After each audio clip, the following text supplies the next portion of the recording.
400 square feet का plot जिसकी वास्तविक कीमत 20 लाख है, लेकिन गलत नाप की वजह से कस्टमर को 22 लाख देना पड़ता है। 2 लाख कोई मामूली रकम नहीं होती, और ये केवल नाप जोक से इतना हम पर भारी पड़ जाए, ये बड़े दुख की बात है।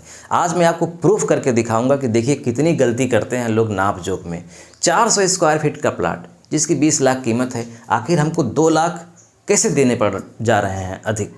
इसी अनुपात में आप और कल्पना करिए कि अगर 1 करोड़ का है तो कितना ज़्यादा देना पड़ रहा है। एक गरीब आदमी अगर 10 लाख का 5 लाख का भी खरीद रहा है, 1,50,000 रुपये उसका अगर अनावश्यक चला जा रहा है केवल नाप के कारण, तो ये दुर्भाग्य की बात है। आज मैं आपको इस वीडियो में एक ऐसी नाप बताऊंगा और प्रैक्टिकल करके आपको दिखाऊंगा कि देखिए जो नाप पुरानी परंपरागत तरीके से होती चली आई है वो दरअसल सही नहीं थी, उससे कितना अंतर पड़ जा रहा है आपको पता भी नहीं चलता है। तो एकदम प्रैक्टिकली आपको समझाएंगे, वीडियो को स्किप मत करिएगा, कॉपी ले लीजिए, पेन, और जैसे मैं बताऊंगा वैसे नोट करिएगा। आप इस परेशानी से बच जाएंगे, आपका पैसा बचेगा। पैसा बहुत महत्वपूर्ण है, बचा रहेगा किसी और काम में आएगा। एक प्लाट है, देखिए हमारे सामने ये जो प्लाट है ये 400 स्क्वायर फीट के आसपास का है। अभी हम निकालेंगे, कैलकुलेट करेंगे। ये जो प्लाट है चौकोर में है, 4 भुजाएं हैं, और नाप इसकी हमने फुट में ले रखी है। ये 20 फुट लंबाई है, 30 फुट, 15 फुट, 21 फुट। इस प्लाट को ख़रीदना है। मान लीजिए ये प्लाट अच्छे स्थान पर है, किसी शहर के सिविल लाइन्स में है, और इस प्लाट की जो कीमत है वो है 5,000 रुपये स्क्वायर फुट, यानी 1 फुट। 1 फुट का मतलब 1 फुट लंबा, 1 फुट चौड़ा, ऐसे 1 फुट लंबा, 2 फुट चौड़ा, तो ये 2 स्क्वायर फुट हो गया। यानी इसकी कीमत कितनी हो गई? 10,000 हो गई।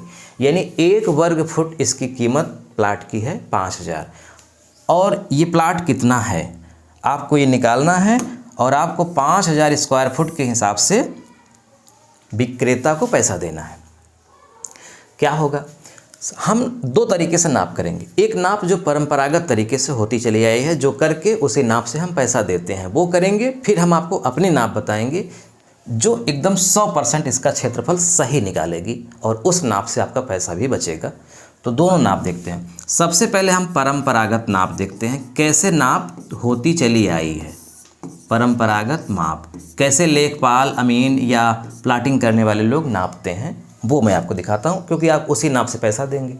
इसमें होता क्या है, अगर 4 भुजाएं होती हैं तो आमने सामने की भुजाओं को जोड़कर आधा कर दिया जाता है और फिर उनका गुणा कर दिया जाता है, यानी आयत का क्षेत्रफल एक तरह से निकाला जाता है। तो इसमें आमने सामने की भुजाएं, जैसे ये 20 फुट है, इसके सामने वाली भुजा 30 फुट है, इन दोनों को नाप करके आधा कर दिया। तो 30, 20, 50 का आधा 50 का आधा कर दीजिए, क्या आएगा? 25 फुट। तो ये माना जाएगा कि इसकी जो लंबाई है वो कितनी है? इसकी लंबाई है 25 फुट, औसत लंबाई। भाई एक तरफ 20 फुट लंबा, एक तरफ 30 फुट लंबा, तो 30 और 20 के मध्य में कितना आता है? 25। तो ये माना जाएगा मोटा मोटा कि ये 25 फीट लंबा प्लाट है। ये परंपरागत तरीका हम आपको बता रहे हैं। इसी तरह से इसकी चौड़ाई निकालनी है, तो 15 और 21 को जोड़ देंगे तो कितना आ जाएगा? 36।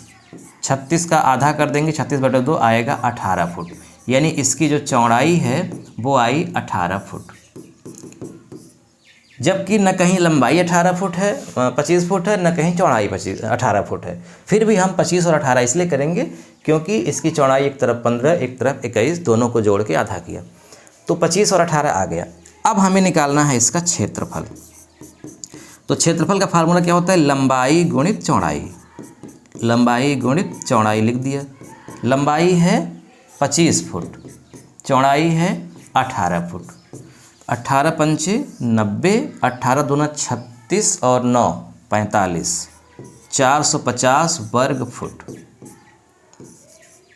450 वर्ग फुट का ये प्लाट आया परंपरागत तरीके के नाप से, यानी जो नाप अभी तक चली आई है। लेकिन ये नाप गलत है, मैं प्रूफ करूँगा, लेकिन आपको पैसा देना पड़ेगा इसी नाप से। अब आप रजिस्ट्री जब कराने गए तो आपको 450 रुपये के हिसाब से, 450 स्क्वायर फुट का प्लाट है और 5,000 रुपये के हिसाब से पेमेंट करनी है। तो कितना हो जाएगा? 1 2 3 4, 1 2 3 4, 5 × 5 = 25, 5 × 20 2 22, 22,50,000 रुपये आपको देना है इस प्लाट के लिए। ये परंपरागत नाप है और खुशी खुशी आप देंगे, क्योंकि बिल्कुल परफेक्ट नाप आई है भाई, 450 वर्ग फुट का प्लाट है। अब हम आपको अपना तरीका बताते हैं। वो दरअसल अपना तरीका नहीं, वही गणित का तरीका है और वही सही तरीका है। करना क्या है, एक बार हम इसको फिर से बना लेते हैं। देखिए, हमने ऐसे बनाया है, मोटा मोटा ऐसे ही था। तो ये कितना था, 15, 20, 21, 30। 15, 20, 21 और ये 30। देखिए, जब भी भुजाएं चारों अगर अलग अलग नाप की होती हैं तो हम उसे विकर्ण खींच करके 2 भागों में बांट देते हैं। तो ये पहला भाग हो गया और ये दूसरा भाग हो गया, यानी इसमें हमने 5 भुजाएं बना दी और इसके 2 त्रिभुज हो गए, एक त्रिभुजाकार ये और एक त्रिभुजाकार ये।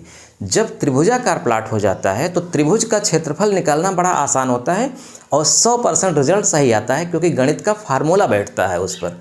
जबकि 4 भुजाएं जिसकी अलग अलग नाप होती हैं उसका कोई फार्मूला नहीं होता, गणित में बना ही नहीं है कोई फार्मूला। इसीलिए औसत करके लोग निकालते हैं।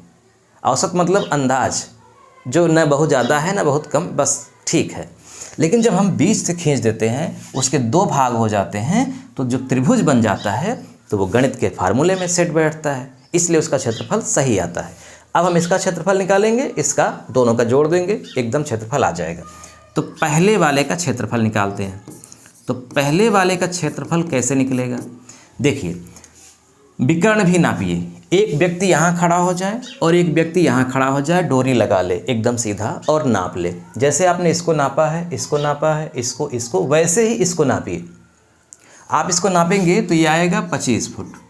आप कहेंगे ये 25 फुट कैसे आ गया? आप जब नापेंगे तो आएगा, हमने प्रैक्टिकल किया है इसलिए मैं बता रहा हूँ। वो भी पाइथागोरस के प्रमेय से, चूँकि ये 90 डिग्री का यहाँ पे कोण बन रहा है, तो अगर ये 15 है, ये 20 है, तो ये 25 ऑटोमेटिक होगा ही। लेकिन आप पाइथागोरस का प्रमेय मत लगा दीजिएगा वहाँ, क्योंकि ज़रूरी नहीं है कि हर जगह ये 90 डिग्री का मिल ही जाए आपको। ये तो संयोग है, मिल गया। यानी आपको क्या करना है, आयथा पाइथा छोड़िए, मारिए गोली, सीधा एक व्यक्ति यहाँ खड़ा हो, एक व्यक्ति यहाँ, डोरी लगाइए एकदम सीधा और नाप दीजिए। अगर आपने गलती से ये वाला नाप दिया तो भी दिक्कत नहीं है, यानी 2 विकर्ण होते ही हैं, तो 2 में कोई भी एक नाप लीजिए। भाई अगर आप इसको नाप लेंगे तब भी तो 2 भागों में बंट गया ना, तब भी क्षेत्रफल आएगा सही। तो ये टेंशन मत लीजिएगा कि कौन सा विकर्ण नापना है, कोई भी एक। कोशिश करिएगा कि जो छोटा विकर्ण हो वही नापिएगा। तो ये वाला कुछ लंबा दिख रहा है, ये वाला छोटा दिख रहा है, इसलिए हमने छोटा नापा। अब हमारे सामने 5 भुजाएं हो गई, 1 2 3 4 5। अब जब हम इसका क्षेत्रफल निकालेंगे तो इसके क्षेत्रफल के लिए इन दोनों को अभी हमें छोड़ देना है, अभी केवल इन 3 भुजाओं को हमें रखना है। तो चलिए करते हैं। देखिए, त्रिभुज का फार्मूला निकालने का कई तरीके होते हैं। चूँकि ये समकोण त्रिभुज है, 90 डिग्री का कोण बन गया है, इसलिए समकोण त्रिभुज वाला फार्मूला यहाँ लगा देंगे। और यहाँ 90 डिग्री का नहीं बन रहा है, इसलिए यहाँ पे दूसरा फार्मूला लगाएंगे। लेकिन हम दोनों को एक ही फार्मूले से लगाते हैं। मान लीजिए कि 90 डिग्री का बना है या नहीं बना है, उससे मतलब नहीं है। कैसे करेंगे, पहले वाले का निकालने के लिए 15 + 20 + 25, इन तीनों को जोड़ करके आधा कर दीजिए। तो कितना हो जाएगा, 15 20 40, 20 60, 60 का आधा 30। सही है, 5 5 10 हासिल लगा, 1 2 2 4, 1 5 1 6। अब क्या करना है, ये देखिए, हीरोन्स का ये फार्मूला होता है, जो तीनों को जोड़ करके आधा आया उसको लिख दीजिए और उसी संख्या में से बारी बारी से तीनों भुजाओं को घटा कर लिखिए। 30 - 20 गुणित 30 - 25। ये हीरोन्स का फार्मूला है। फार्मूला लिख लीजिए यहाँ पे। सूत्र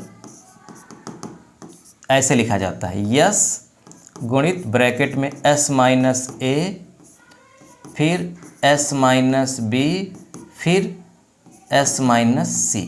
लिखना चाहें तो लिख लें, वरना कोई ज़रूरत है नहीं।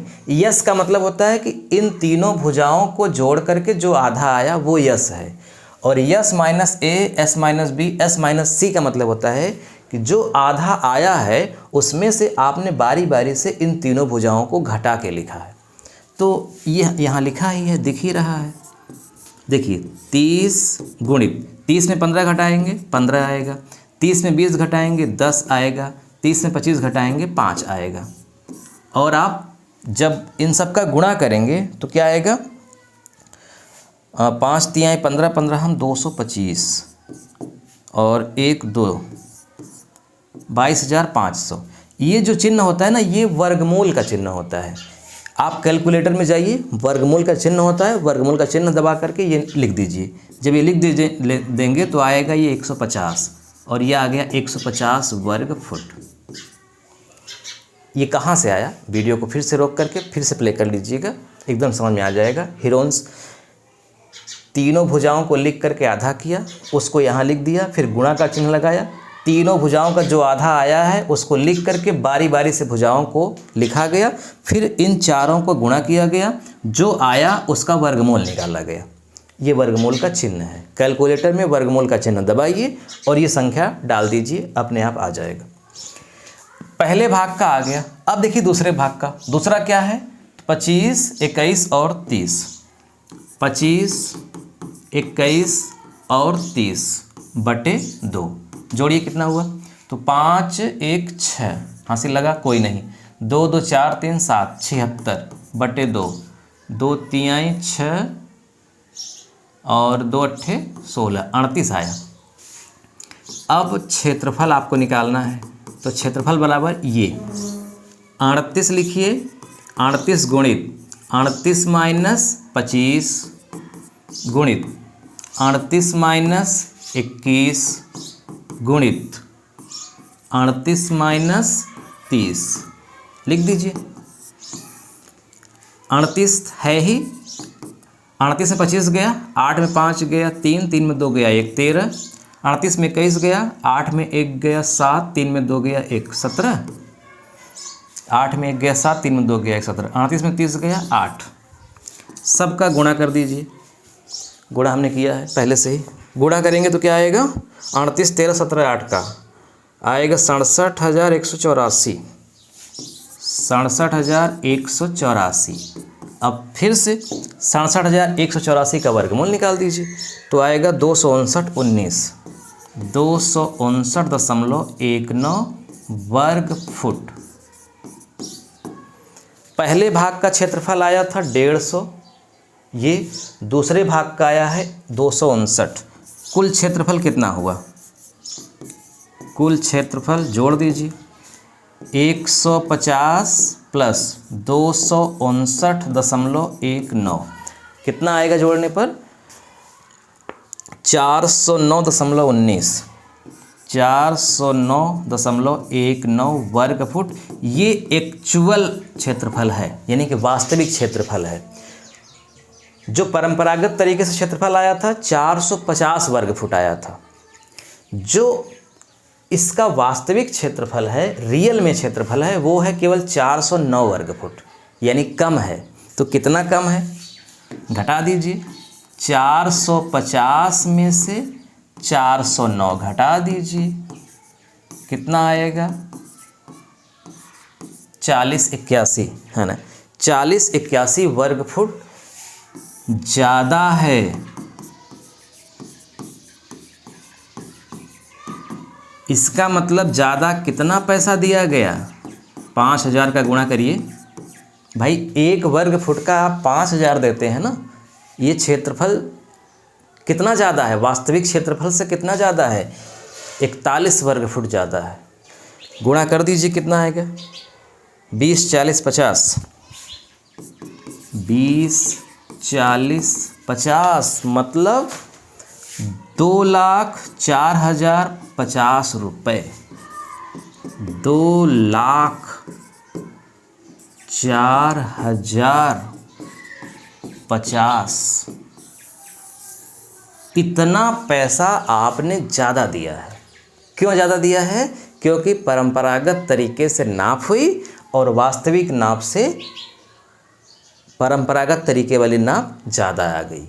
कितनी ज़्यादा आ गई थी, 41 वर्ग फुट ज़्यादा आ गई थी, इसलिए आपने 41 वर्ग फुट का ज़्यादा पैसा दिया था। 2 लाख रुपए बचेगा अगर आप इस तरह से नाप करेंगे और इस तरह की भाव की ज़मीन होगी तो।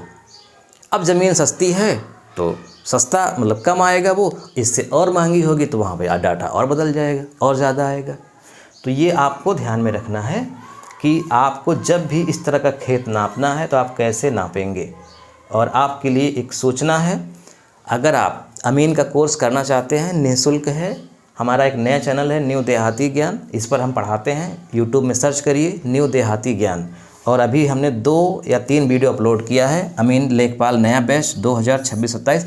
इसमें हम पूरा डिटेल में आपको पढ़ाते हैं हर तरह के खेत, वो चाहे तिकोने हों, चाहे 4 हों, भुजाएं हों, चाहे 5-6, चाहे जैसे भुजाएं हों, उनका वास्तविक क्षेत्रफल कैसे आता है और उनका बंटवारा कैसे होता है, ये सब। अगर आप उत्तर प्रदेश लेखपाल की तैयारी करते हैं तो आपके लिए बहुत बेस्ट है, आप इसको ज़रूर पढ़िएगा और प्रैक्टिकल भी नॉलेज आपको हो जाएगी। आप लेखपाल बन गए हैं तब तो आपके लिए बहुत ज़रूरी है, क्योंकि आपको ऐसी सिचुएशन का सामना करना पड़ेगा। और अगर आप प्लाटिंग करते हैं या फिर आप खुद कस्टमर हैं, खरीदने वाले हैं, तब भी आपको नाप जोख आनी चाहिए। वीडियो देखने के लिए आपका बहुत बहुत धन्यवाद। आपका कोई सुझाव हो तो ज़रूर दीजिएगा, और इस वीडियो पर आपका क्या कहना है ज़रूर कमेंट करिएगा। मिलते हैं नेक्स्ट वीडियो में। नमस्कार।